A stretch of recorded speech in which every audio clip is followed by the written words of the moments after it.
கொஞ்சம் பிரேக் எடுத்து போ ஹரி. நம்ம கிட்ட இப்ப டைம் கம்மியா இருக்கு. அது மட்டும் இல்லாம இப்ப நம்ம மேல வரைக்கும் போகணும். என்ன அவ்வளவு தூரம் என்னால முடியுமா முடியாதான்னு தெரியலையே. அப்படி நம்மளால போக முடியலன்னா நம்மளோட சேர்த்தீங்க நிறைய பேர் மாட்டிப்பாங்க. வாங்க இங்க இருந்து போலாம். கேளுங்க, ஓடாதீங்க, சொல்றத கேளுங்க. நில்லுங்க.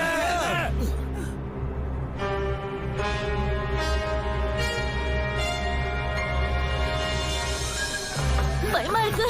அதான் நான் இருக்கல, பயப்படாம என் கூட வா.